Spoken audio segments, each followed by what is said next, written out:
Hello, bienvenue dans le journal intime du succès. Je suis Mavic Bright, Mindset et Success Coach, mère de famille nombreuse, chef d'entreprise. Je t'emmène dans les ups, les downs, les questions, les doutes, les changements, les réflexions que tu auras au fur et à mesure que tu réaliseras ta vision du succès. Ici, tu as le droit d'être indécemment ambitieuse, de pas toujours comprendre ce que tu ressens, mais de kiffer en te réalisant. Hello, bonjour Nadine. Hello Mavic, bonjour. Je suis absolument ravie de te recevoir sur ce podcast. J'ai hâte que nos auditrices entendent ta vision du succès, partagent ton expérience, sachent ce que tu vis, comment tu le vis. Je suis excitée comme une puce par cette expérience. Moi de même, je suis très honorée que tu m'aies invitée à participer à ce podcast. Je, En toute humilité, je ne sais pas si je le mérite, mais je veux bien partager mon expérience Tu avec le toi. mérites au centuple et tu vas voir qu'à la fin de l'épisode, toutes elles vont mettre des revues. Mesdames, quand vous aurez écouté l'épisode, mettez-nous des revues à la fin pour confirmer à Nadine que bien évidemment qu'elle avait sa place dans le journal intime du succès. On va commencer par la question d'usage. Est-ce que tu peux te présenter, Nadine? Alors, je m'appelle Nadine Amérémy, je suis originaire de la Guadeloupe, un vieux habitant. Euh, j'ai 54 ans et j'ai deux filles, un mari, un chat. Excellent. Je ne savais pas que tu avais des enfants, Nadine. J'ai deux enfants, Salomé qui a 20 ans et Cyrielle qui a 16 ans. Excellent. Excellent. D'accord. Nadine, aujourd'hui, quelle est ta vision du succès? Ma vision du succès, c'est faire un métier qu'on aime, qu'on peut faire sans compter ses heures, arriver à gagner sa vie, être aligné avec ses valeurs et faire du bien autour de soi. D'accord. Quelle était ta vision du succès il y a 10 ans? Avoir de l'argent, tout simplement, quoi qu'il en coûte. Quoi qu'il en coûte, non, hein, on va pas Non, exagérer. mais bien sûr. Et, il y a 10 ans, j'étais restauratrice. Je n'aimais pas. Je suis tombée dans la restauration un peu par hasard, hein. C'est une opportunité qu'il y a eu. Je travaillais dans un restaurant. Il a été mis en vente. Mon mari m'a dit, viens, on se met sur les rangs. J'ai dit, mais non, moi, je préfère changer parce que la restauration, c'est, voilà, je l'ai fait parce que j'ai eu une opportunité. Et finalement, il l'a acheté et donc j'ai travaillé là-bas. Mais je ne m'éclatais pas. Voilà, le matin, j'allais en marche arrière. Le dimanche à 15 heures, je commençais à pleurer parce qu'il y avait le lundi. Et puis, je ne me sentais pas à ma place dans ce métier. Et, mais voilà, donc il y a 10 ans, mais je gagnais de l'argent. Alors, je voudrais qu'on revienne sur deux choses, Nadine, pour que celles qui t'écoutent comprennent bien de quoi on parle. Tu dis que tu es tombée un peu par hasard, que tu y es allée à reculons, mais le restaurant que tu gérais enfin, est un restaurant qui a du succès, était un restaurant qui avait du succès, qui était connu, qui avait pignon sur rue. Où était le restaurant? Le restaurant était à La Défense. C'était le N'est-ce Club pas? Poker Café à La Défense. C'était un restaurant il y a des années, on a eu jusqu'à 17 au Goemio. Mais bien Euh, sûr. C'était un restaurant qui marchait bien. Je gagnais très, très bien ma vie. J'avais des horaires vraiment cool. Je faisais le matin à 15 heures, j'étais libérée, je pouvais aller chercher mes enfants à l'école. Je ne travaillais pas le week-end. Mais c'est vrai que c'était une belle affaire. J'adore ce que tu dis, Nadine, parce que il y a quelque chose de terriblement indécent à ce que tu décris. Tu étais à ton compte. Oui, Tu avais des horaires cool. oui, Tu étais roulé, comme disent les jeunes. Tu oui, gagnais de l'argent. oui. Tu avais une affaire connue Mhm. et c'était pas ça. Non, c'était pas ça. Je me sentais pas à ma place. Je me Ça veut sentais dire pas à quoi, ma ça? place. C'était pas moi. Mais c'était pas moi. J'avais toujours l'impression au moment de l'accueil d'être en représentation. Euh, C'était pas Qu'est-ce moi. que tu faisais au restaurant? Quelle était ta fonction au restaurant? Oh, je faisais beaucoup de choses. Je faisais la Oui. gestion du personnel, donc je faisais les déclarations, les DUE, les DPAE et tout ça. J'étais aussi en rapport avec la Sécu pour les arrêts maladie. Je faisais les plannings. Je m'occupais du commercial pour les groupes, vendre le restaurant pour les groupes et les cocktails le soir. Je faisais l'accueil le midi et puis quand il me manquait une serveuse, ben je prenais le plateau et je faisais la serveuse, je faisais la caisse, je déposais l'argent à la banque. J'étais le couteau suisse en fait un peu mais c'était mon affaire donc évidemment que je le faisais. Complètement, complètement. Alors, ça c'est une conversation qu'on a très souvent, Frédéric et moi. Pour celles qui nous écoutent et qui ne me connaissent pas encore, Frédéric est mon époux et on travaille ensemble. Et régulièrement, on se le dit, en fait, quand c'est ton business, ben, quand il y a un trou quelque part, c'est toi, en fait, qui comble le trou parce que tu vois les choses complètement différemment. Alors, je veux deux autres informations. Euh, Combien de couverts vous faisiez en moyenne le midi ou sur la journée et quelle était la taille de l'équipe que tu gérais? Alors en couvert, en hiver, on était à 150 couverts et en été avec les 500 mètres carrés de terrasse, on montait à 300 couverts. Alors en hiver, j'avais un effectif en temps rapporté de 21 à 22 personnes. Et en été, on pouvait monter jusqu'à 32 personnes pour servir les terrasses. Nadine, alors tu sais que en t'écoutant, elles vont se dire, Oh Seigneur, c'est possible ça? Et c'est possible de décider de renoncer à cette vie-là. Alors, sauf si tu veux pas être trop précise. Ce que tu disais tout à l'heure, c'est, il y a 10 ans, ma vision du succès, c'était gagner de l'argent. On est dans quelle fourchette de revenus par mois à ce moment-là? Entre 3 Quelle 000 et fourchette? 4 000 euros. D'accord, ok. Ok, canon. Ça veut dire, mesdames, quoi que vous fassiez à cette minute, ça veut dire entre 3 000 et 4 000 euros, c'est largement à votre portée. D'accord, Nadine. Et alors, comment tu décides de faire autre chose? Qu'est-ce qui se passe? Quand j'ai eu 47 ans, j'ai commencé à me dire que le restaurant, je commençais à réfléchir, à me dire que je ne voulais pas. En fait, à 47 ans, tu sais, j'attendais ma retraite. J'attendais la retraite.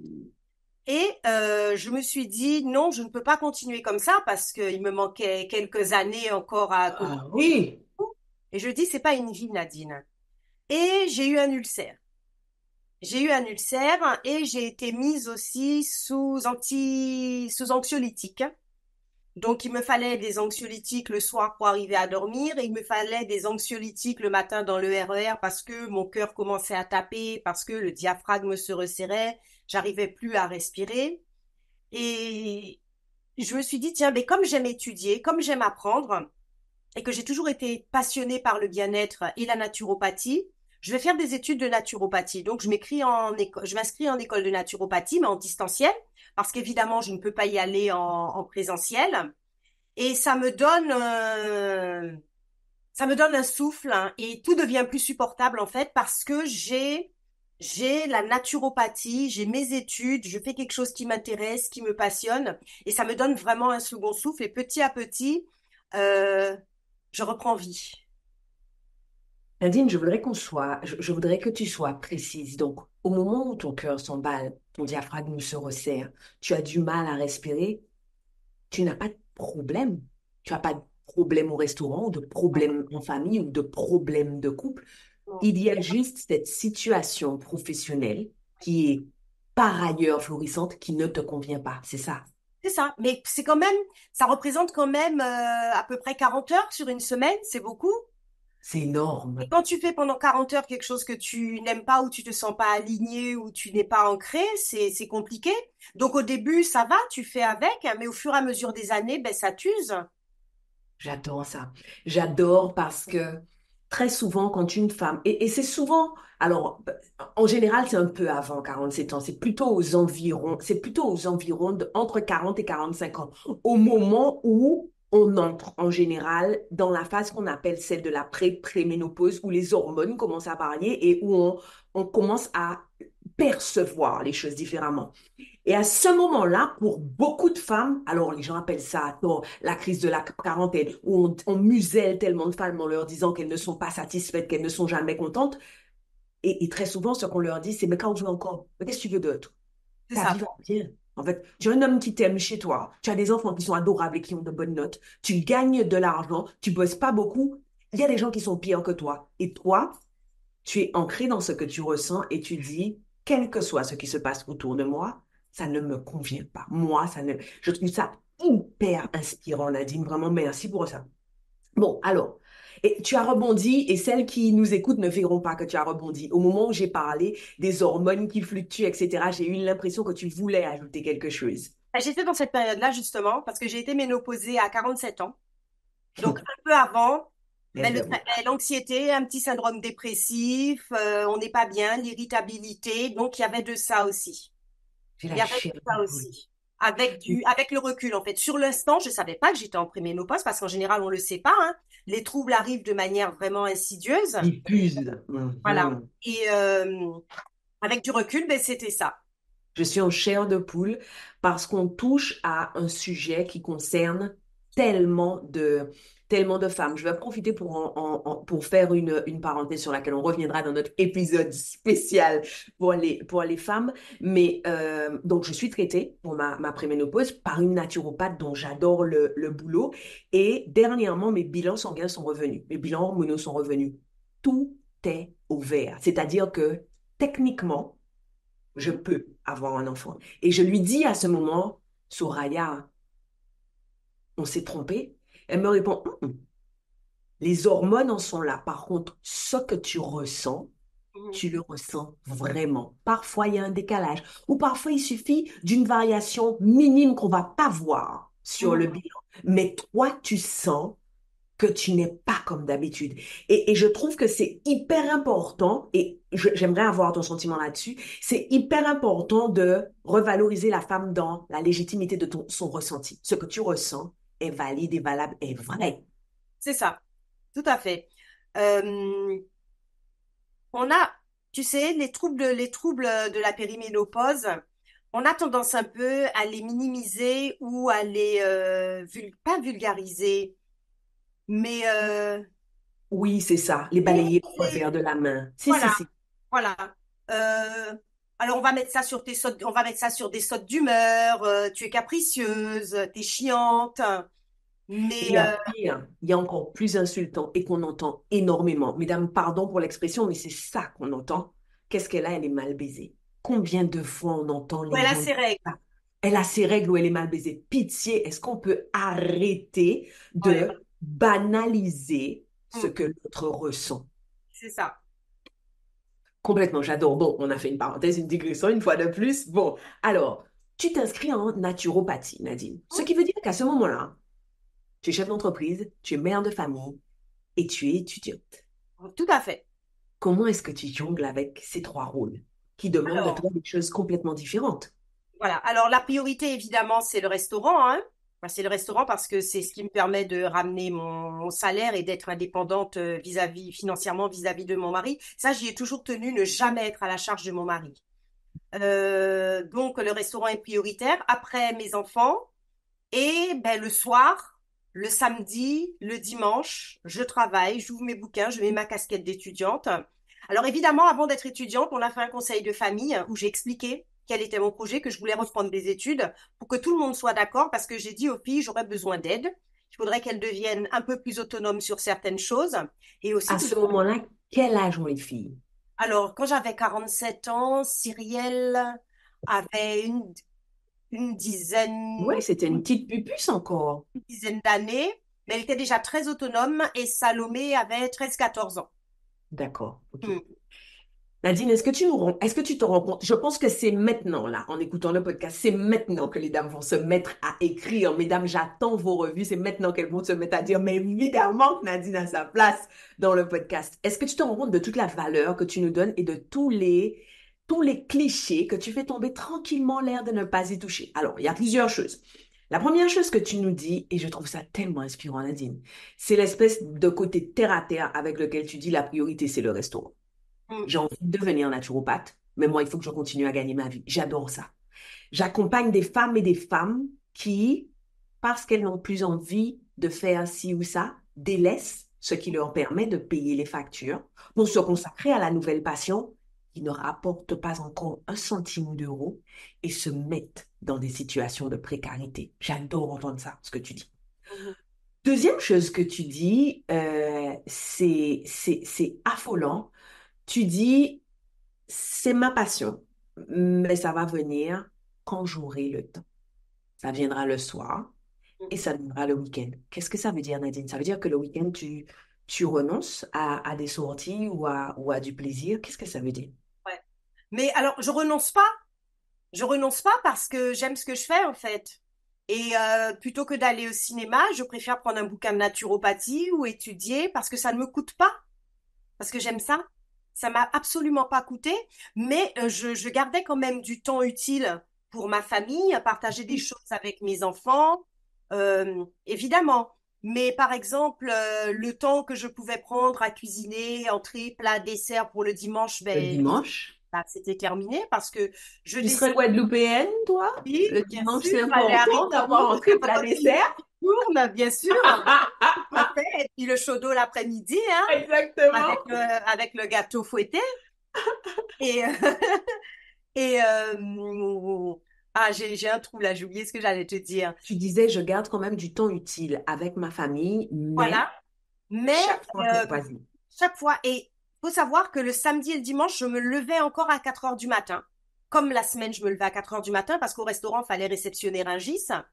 Je me levais encore à 4 heures du matin le samedi, le dimanche, et je mettais ma tenue d'étudiante, donc je m'habillais, je me maquillais et je descendais dans mon bureau pour étudier jusqu'à environ 10h30, 11 heures.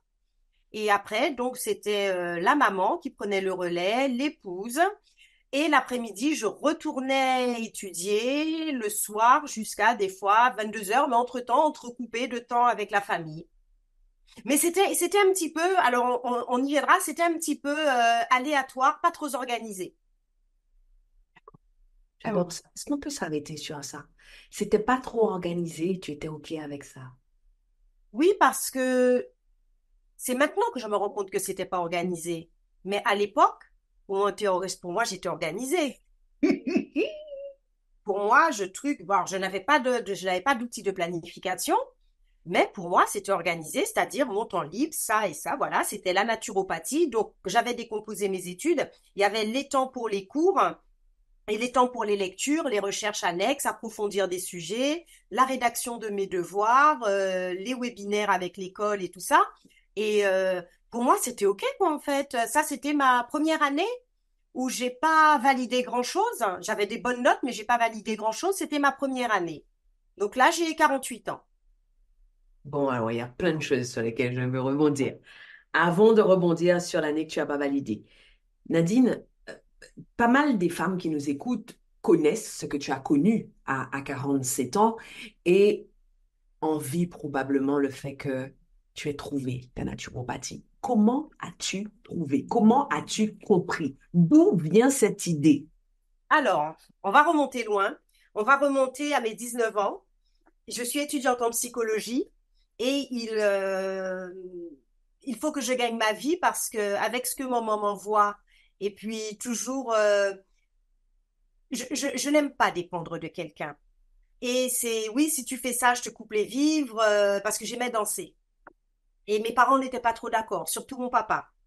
Et je décide de prendre mon indépendance financière plutôt qu'on me menace à chaque fois de me couper les vivres.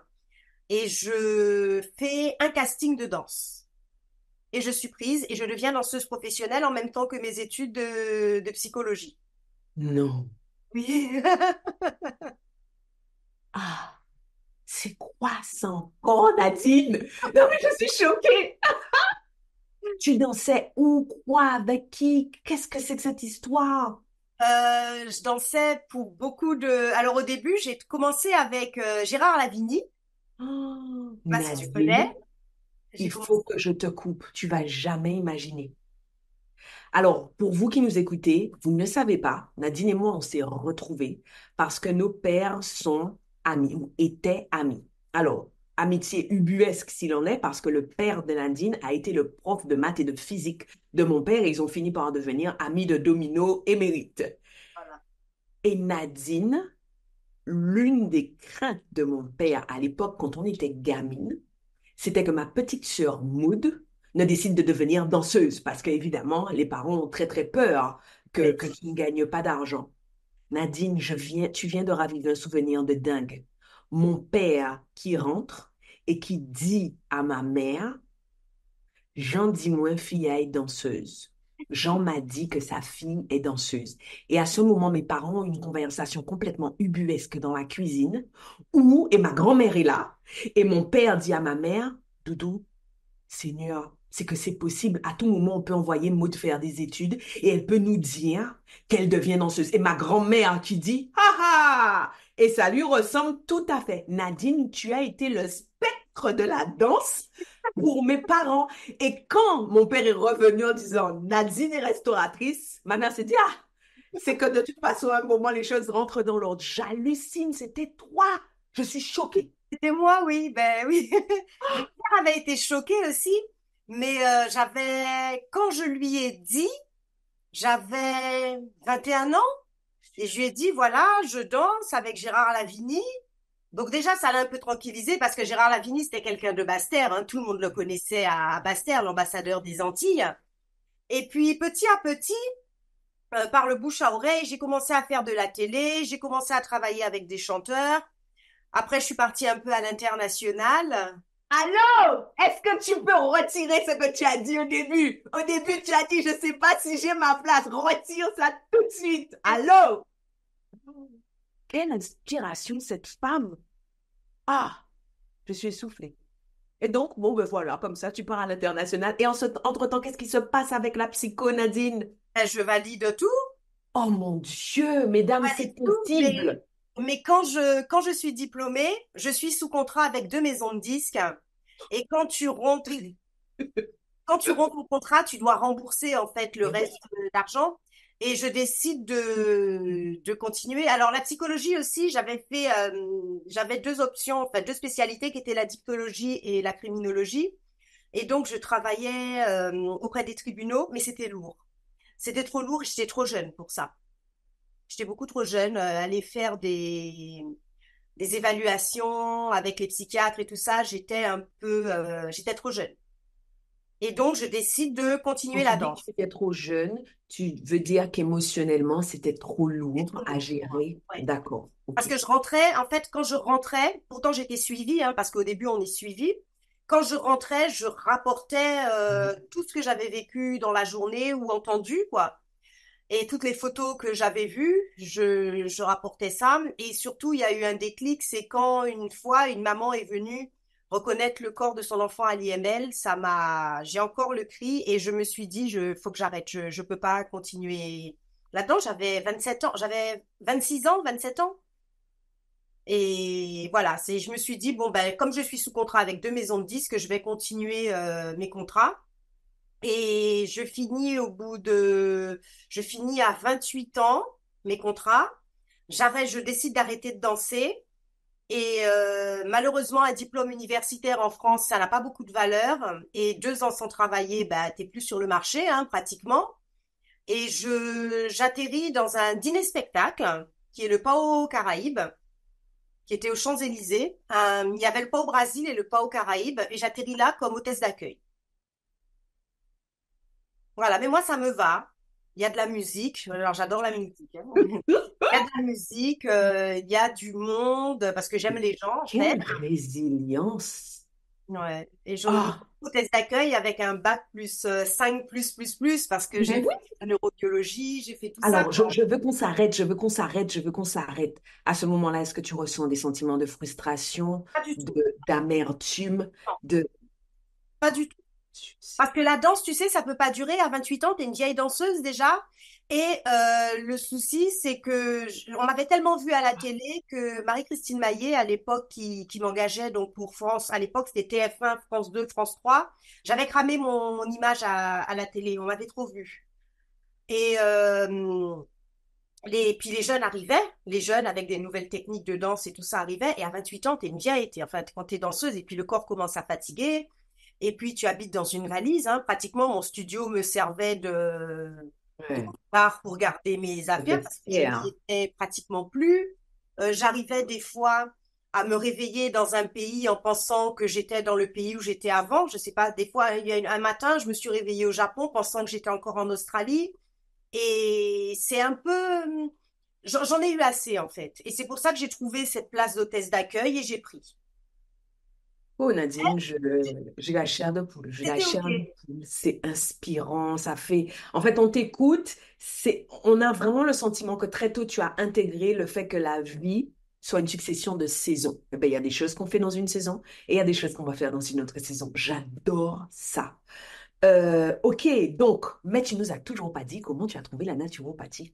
Eh ben, quand tu es danseuse, il faut prendre soin de toi, il faut manger correctement parce que musculairement, tu dois être au top, tu ne dois pas te blesser, tu dois avoir des temps de récupération rapides. Il faut savoir que quand on danse, la partie qu'on voit, nous, sur scène, c'est bien, mais avant, il y a les répétitions. Et le jour d'un concert, il y a ce qu'on appelle, il y a les répétitions, il y a le filage où on refait pratiquement tout le spectacle pour voir si les changements de costume, on est OK, si les places, on est OK, si les lumières, on est OK, comment on entend la musique. Il y a tout ça avant. Et ça peut durer très longtemps. Mais des fois, on est arrivé le matin, on pose même pas nos affaires à l'hôtel, on va directement dans la salle de spectacle et ça dure toute la journée. Mais des fois, tu as déjà fait 15, 16 heures de vol. Et là, si tu n'as pas une bonne alimentation, si tu n'as pas une bonne hygiène de vie, tu ne peux pas tenir sur la durée. Donc c'est comme ça que j'ai découvert la naturopathie, que j'ai pris une naturopathe. J'avais une naturopathe et j'avais un médecin esthétique pour que je prenne soin de moi et j'ai toujours appris à prendre soin de moi. Et il y a aussi que maman nous a jamais donné de produits industriels. C'était toujours tout fait maison. Et petite, elle nous traitait déjà avec de l'homéopathie et des oligo-éléments. Donc j'ai toujours baigné. Et puis nos bains à feuillage et la fameuse purge. J'ai toujours, qui est en fait une grosse détox. Et donc j'ai toujours connu ça. Donc pour moi, ça coulait de source en fait. Wow! Bon, alors du coup, j'avais prévu de te poser cette question beaucoup plus tard, mais je crois que c'est le moment de te la poser. Tu as changé de carrière 3 fois. Tu as, tu mènes ta vie d'une main de maître. Tu sais prendre des décisions. Tu sais assumer tes décisions.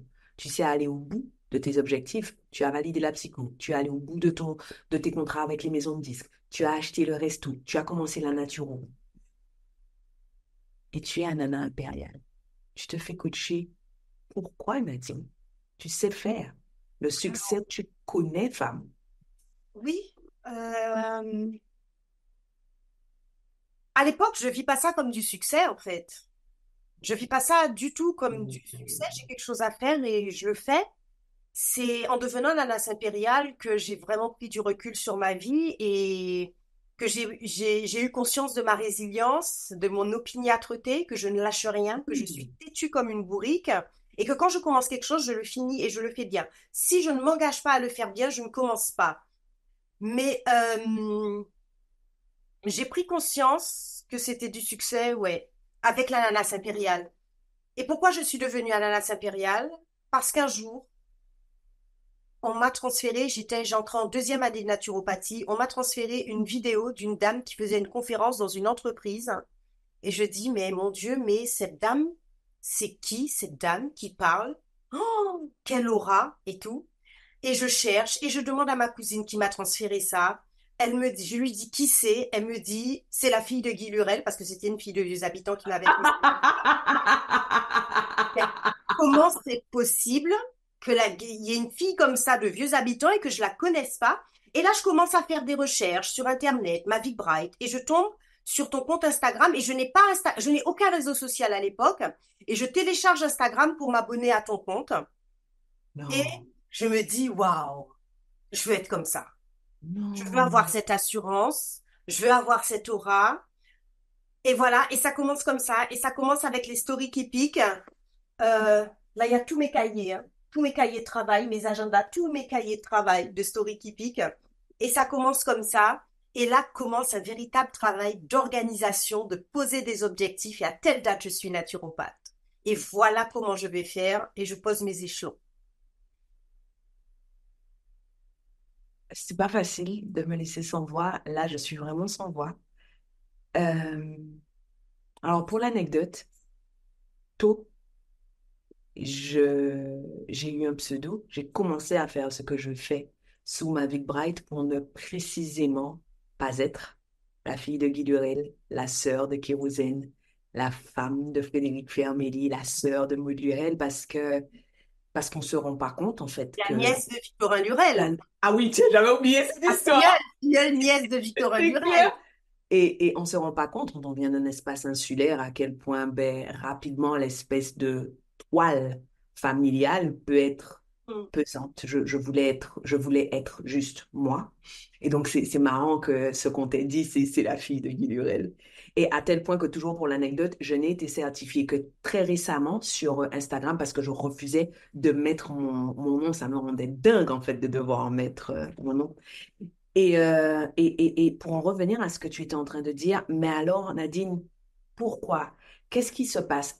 Est-ce que c'est parce que le travail que tu as fait avec mon contenu gratuit t'a plu que tu te dis je veux aller plus loin? Ou est-ce qu'à un moment précis, tu te dis, OK, je veux telle chose, j'ai besoin d'aide? Alors, c'est parce que le contenu gratuit m'a énormément plu et que je voulais aller plus loin, comprendre comment mon cerveau fonctionnait. Alors, tu vois, j'ai fait de la neurobiologie, mais je n'avais jamais fait de neurosciences. Et cette idée de comprendre comment je fonctionne et de repérer ces heures sur une journée où je suis plus performante pour faire ça. Il y a des heures où je peux apprendre, il y a des heures où je ne peux plus apprendre, il y a des heures où je peux rédiger, il y a des heures où je ne peux plus rédiger parce que je suis dyslexique et dyscalculique. Donc, repérer ces temps, donc ça m'a beaucoup aidé et euh, poser, comment te dire, j'ai essayé d'entrer dans, à l'époque, la Nana Royale, impossible. Recaler, recaler, recaler. Alors, pour celles qui ne le savent pas, la Nana Royale était mon deuxième programme. Mon premier programme était la Nana, ensuite il y a eu la Nana Royale et enfin la Nana Impériale. Donc, deux fois, j'ai essayé quand tu baissais le pont-levis, comme tu dis. Deux fois, j'ai essayé de rentrer. Et après, tu as annoncé la nana impériale. Et j'ai dit à mon mari, si je ne rentre pas dans ce truc-là, je ne m'appelle pas Nadine Rémy. Il m'a dit, à quelle heure les chaînes vont se baisser? La carte bleue est sur ma table de chevet. Le téléphone est sur ma table de chevet avec une alarme pour me réveiller à l'heure où tu ouvres. Mais C'était Nadine, à ce moment-là, tu connais pas le prix, tu sais pas ce qu'il y aura à l'intérieur. Qu'est-ce que c'est que cette histoire? Ah mais oui, mais Malvic, ton contenu, enfin, j'ai eu le contenu gratuit, donc si c'est gratuit, tout ce que j'ai, quand je vais payer, mais mon Dieu, je vais. Et puis aussi, je sens, tu sais, je suis une instinctive, je suis une féline instinctive, je sens qu'il faut que je rentre dans ce programme. C'est tout. Et des fois, je ne cherche pas d'explication à ce que je ressens, à ce que me dit mon instinct. Je sais qu'il faut que je rentre dans ce programme et je sais qu'avec ce programme, je vais aller loin là où je veux aller, je sais que ça va m'emmener là où je veux aller. Et là, j'apprends à m'organiser avec un planeur, j'apprends à travailler par bloc de temps, j'apprends quand même à dégager du temps pour moi. Tout est planifié et quand je dois faire quelque chose, il n'y a plus de procrastination, il n'y a plus de flemme qui tienne, c'est écrit, je le fais. Point barre. Je m'autodiscipline d'une façon que tu peux même pas imaginer. Oh oui, madame, je peux imaginer. Voilà, Oh je oui, je peux. m'autodiscipline. Et là, en fait, c'est pas que j'avais pas validé ma première année, mais j'avais pas validé assez de modules. Et là, je prends mon programme, je le décompose. Je commence à mettre des dates. Je rentre tout dans mon planeur. À telle date, faut que j'ai fait ça. À telle date, faut que j'ai fait ça. J'achète les livres. À telle date, je fais ma bibliographie. À telle date, il me faut ça, ça, ça, ça, ça. Et à telle date, je suis naturopathe certifiée. Et en plus, Nadine, tu vas aller chercher une mention très bien. Ça va être la cerise sur le gâteau, the cherry on the cake. Et voilà. Et alors? Et alors, ben, certifiée à la date, même avant ce que j'avais prévu, avec une mention très bien de 18,93 de moyenne générale. À tel point que j'ai tellement carburé la deuxième année pour rattraper mon retard de module. Déjà, il a fallu que je rattrape parce que j'avais pas validé assez de modules en première année, parce que je travaillais pas de façon efficace, parce que je n'avais pas repéré ces temps où mon cerveau, le cerveau qui apprend là, il est à son plein potentiel. Le cerveau qui synthétise à cette heure-là, il est à son plein potentiel. Et la lecture, je mettais ça plutôt le soir.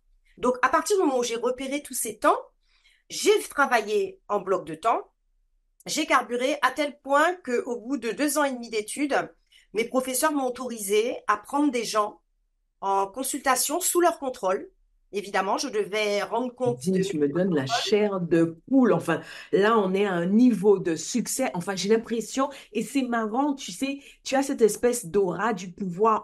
On sent bien, en fait, que t'es pas en train de te vanter, t'as pas l'impression que c'est énorme. Nadine, enfin, Non, c'est spectaculaire, femme. Enfin, waouh! mais non, enfin, Et tu si sais, vous la voyez, elle est menue comme tout. Une souris, vraiment, ne croyez pas qu'il y a un monument humain devant moi. Elle est là, menue, l'air de pas y toucher. Bam! mais en fait, tu sais, je me dis que Nadine, si tu l'as fait, en fait, je pense que ça a la portée de tout le monde, hein, franchement, je me sens pas Ça qui est surhumaine, hein. merveilleux. C'est ça qui est merveilleux, c'est que très souvent, les femmes qui ont du succès et qui ont démystifié le succès disent, enfin, j'ai rien de plus qu'une autre. Enfin, c'est possible, c'est Sincèrement, non. alors, Nadine, pour celles qui sont de l'autre côté et qui doutent, qui sont sûres qu'elles n'ont pas ce que tu as, qui sont dans des parcours d'études qu'elles trouvent pénibles, c'est quoi ce petit quelque chose qu'elles doivent débloquer?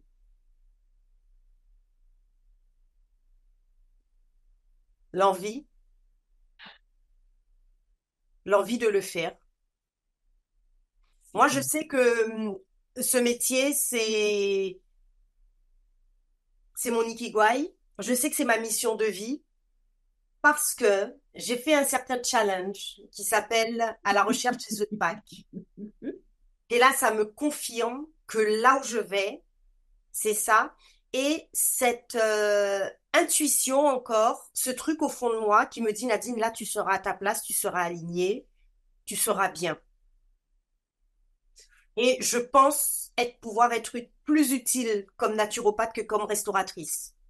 Nadine, ça veut dire qu'au moment où tu deviens nana impériale, quand tu intègres le programme, à un moment, tu as l'humilité de remettre en question le choix que tu as déjà fait parce que tu es déjà en train d'étudier la naturopathie. Tu Mhm. fais quand même le challenge à la recherche des œufs de Pâques Hein. pour confirmer ou infirmer le choix que tu as fait. Est-ce que En c'est fait, ça? je fais par curiosité pour voir si ça match. Alors, il y a deux choses qui sont ressorties. Il y avait la couture, parce que je peux coudre pendant des heures sans que ça me coûte. J'adore faire de la couture. J'adore réparer des vieux meubles que je trouve dans les poubelles, dans les encombrants. Et donc, il y avait ça, les travaux manuels, alors que la couture, c'était très récent pour moi. Ça datait d'il y a 2 ans et j'ai appris à coudre avec YouTube. Voilà, j'ai acheté une machine et je me dis, bon, ben, je vais coudre. Et donc, il y avait ça qui était ressorti. Et Est-ce que ça veut dire que si j'ai un truc complètement fou que personne ne veut réaliser, est-ce que ça veut dire que je peux essayer de te soudoyer pour l'obtenir? alors, je suis pas modéliste, hein. Je coupe, mais je coupe encore avec des patrons. Je suis pas Ok. modéliste du tout. Ça, c'est vraiment un métier à part entière où je pense qu'il faut, D'accord, c'est noté dans un coin de ma tête. voilà, Ok. qu'il faut apprendre. Et, La couture et il y a ben, d'autres choses qui sont aider les gens. ressorties. Aider les gens, être à l'écoute des gens. J'aime écouter les gens. J'aime les aider. J'aime être utile.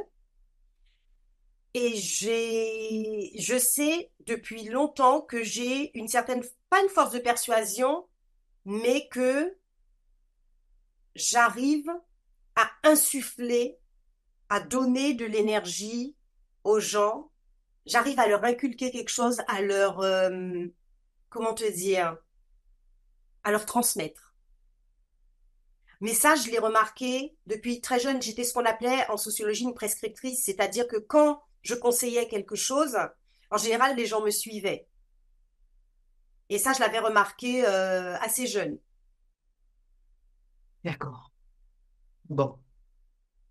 Alors, si j'ai bien compris, tu te dis à un moment, il faut que je devienne un impérial, ce que tu fais, et tu deviens comme convenu. Naturopathe, tu as une mention très bien, enfin, tout est extraordinaire. C'est bon, tu as eu ce que tu voulais. Pourquoi tu es encore un nana impérial? C'est mon garde-fou pour Oh, l'instant. contre quoi? Au cas où. Alors, déjà, euh, je garde mon abonnement. Je paye mon abonnement tous les mois, alors que j'avoue, hein, ça fait quelques mois que j'ai pas été, que je n'ai pas pris de cahier pour travailler parce que j'ai trouvé la technique qui, à mon sens, me convient. Mais je me dis, au cas où je dois acquérir de nouveaux outils, c'est au cas où, c'est mon garde-fou pour l'instant. Je sais pas. ça me fait du bien et je me dis, voilà, excuse-moi le terme, hein, j'ai bouffé du contenu gratuit, donc ben, je paye mon abonnement. C'est pas grave. Oh. Alors ça, c'est une première. C'est la première fois que quelqu'un me dit ça. Ça me touche vraiment beaucoup. Waouh. Waouh. C'est vraiment ça, hein, parce que j'ai fait une grande partie du travail avec le contenu gratuit, hein, mais beaucoup, hein, j'ai bien avancé. Après, dans l'ananas impérial, on avait beaucoup d'outils. Et outils en plus que j'utilise avec mes clientes. Il y a beaucoup d'outils que j'utilise avec mes clientes, que j'utilise en naturopathie, hein, qu'on m'a pas appris à l'école, mais j'ai vu tout de suite l'intérêt de les utiliser, par exemple pour l'autodiscipline, pour les routines, le vision board. Tu sais, je fais des accompagnements en oncologie et le vision board est un outil redoutable en oncologie pour que la personne sorte de son quotidien et ne se, pour que leur cancer arrête de les définir en fait et qu'elle se projette dans l'avenir. Parce que c'est de toi que j'ai appris ça.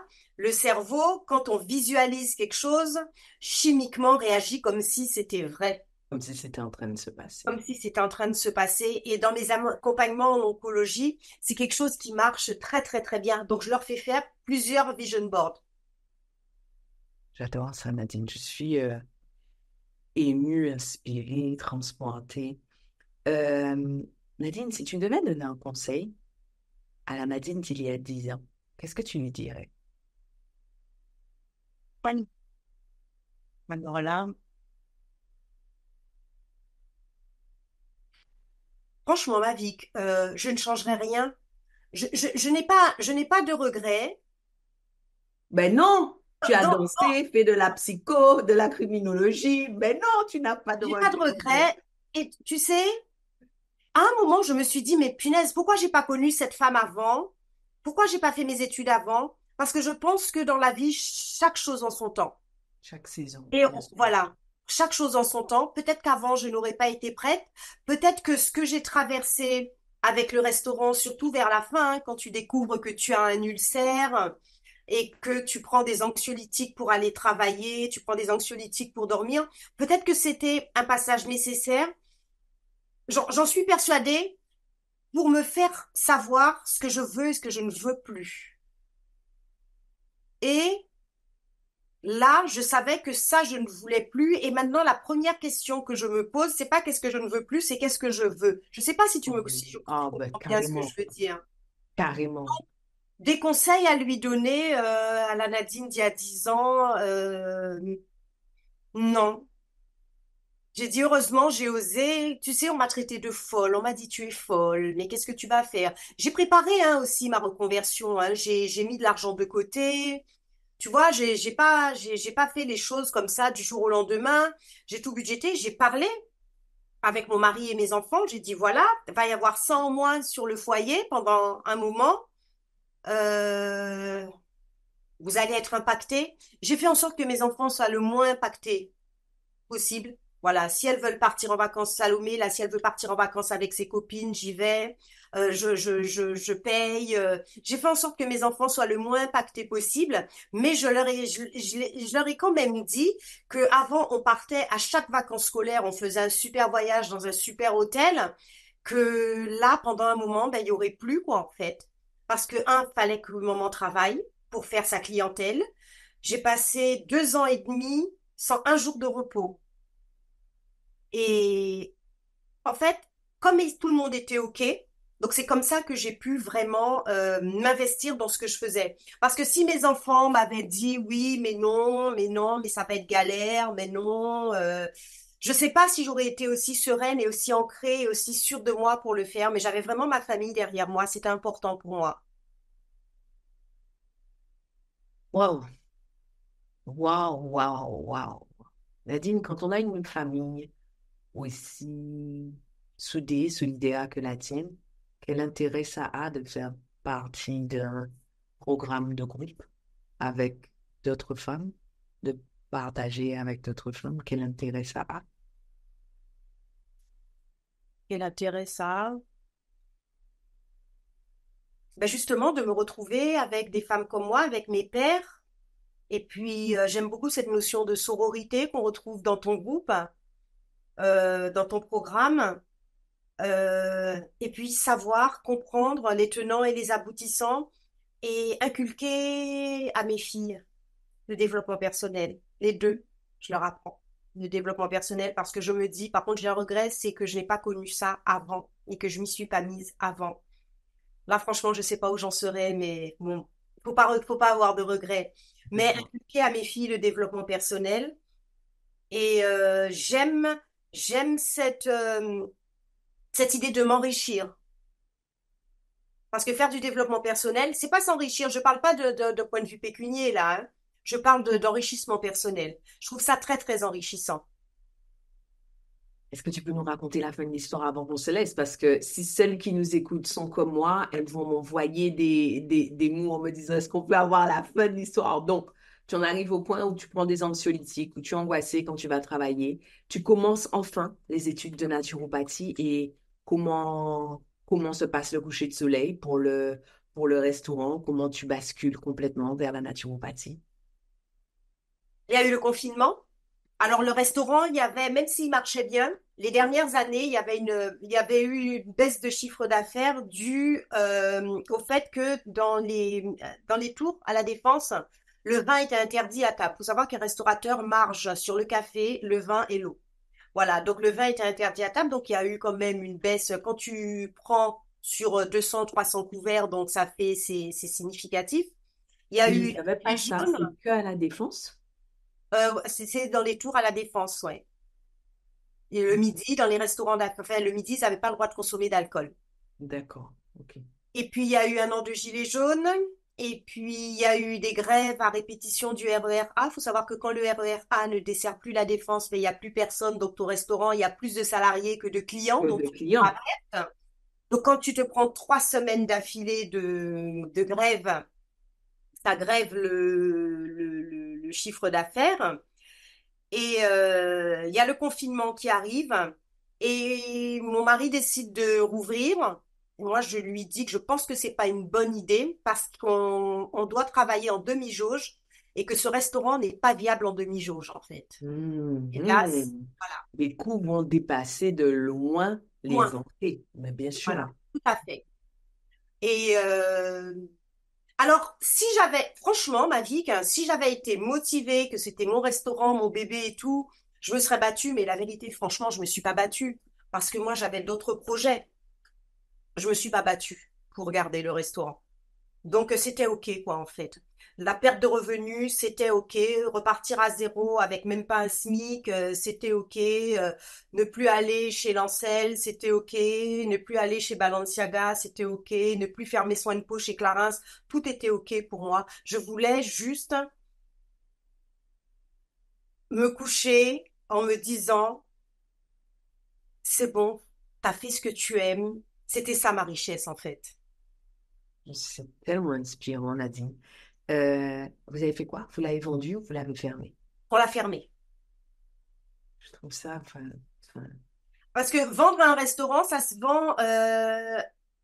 Le prix d'un restaurant, c'est une année de chiffre d'affaires. oui, bien sûr. Ah, Autant ah, fermer, quoi, en fait. mais bien sûr, enfin. Voilà.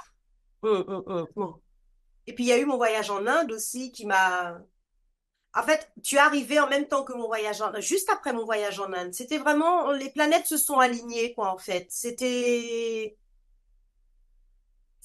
parce que je pratique le yoga hein, depuis de nombreuses années. J'avais envie d'aller dans un ashram pour vraiment pratiquer le yoga, prendre des enseignements védiques et me rapprocher un peu de l'Ayurveda. Et tout ça a été très riche d'enseignements pour moi, vraiment très très riche. Et à mon retour d'Inde, je savais exactement ce que j'avais à faire. Voilà. Waouh! Nadine, vraiment, merci beaucoup. Je pourrais rester encore une nuit à parler avec toi tellement c'était inspirant. Je suis émue, heureuse. J'ai hâte que celles qui écoutent ce podcast t'entendent. Je vais moi-même me délecter à la réécoute de ce podcast parce que c'est jamais pareil quand je suis en train de t'interviewer et quand je suis juste là à recevoir la sagesse et l'énergie qui viennent de toi. Merci beaucoup. Je t'en prie, Merci c'est beaucoup. moi qui te Quand je remercie. pense que tu as eu l'audace de dire que tu ne savais pas, je suis Oui, choquée. Mais même quand j'ai eu le mail pour l'ananas impérial, j'étais la première choquée. J'ai dit, mais c'est pas ça. J'ai dit, mais pourquoi en fait? C'est magnifique, cette humilité. Tu es vraiment l'incarnation de juste l'humilité. C'est pas de la modestie, parce que la modestie, ça nous emmerde, cette espèce de désir de minimiser ce qu'on fait pour permettre à l'autre de se sentir mieux. C'est juste de l'humilité. J'ai fait, et puis on continue. J'adore, j'adore, j'adore. Nadine, merci beaucoup. J'ai hâte qu'on se retrouve. Mesdames, restez connectées parce on a encore 2 épisodes de podcast à venir. Donc là, maintenant, dès que vous entendez Na dans l'histoire du podcast, connectez-vous et écoutez parce qu'elle est absolument incroyable. Nadine, merci de tout mon cœur et à très vite. À bientôt. Au revoir, Mavic. Merci. J'y crois pas, c'est déjà terminé, on se laisse là. Merci de m'avoir accordé votre temps. Pensez à vous abonner à ce podcast et à me laisser une revue. Et au cas où vous vous demanderiez quel intérêt vous auriez à vous abonner à ce podcast et à laisser une revue, en plus du fait que vous seriez toujours notifié de l'arrivée de nouveaux épisodes, si vous vous abonnez, ce podcast aura de plus en plus de succès. Et s'il a de plus en plus de succès, ce que les ambitieuses comme vous et moi pensons sera de plus en plus répandu. Et si c'est de plus en plus répandu, on va créer un monde de femmes puissantes. Ah, rêvons ensemble d'un monde dans lequel le succès des femmes est normalisé. Un monde dans lequel aucune ne prend ombrage de la puissance de l'autre. Voilà à quoi ça servirait que vous vous abonniez et que vous laissiez une revue. Je serai contente de vous voir sur mon Instagram. D'ici là, à bientôt au prochain épisode.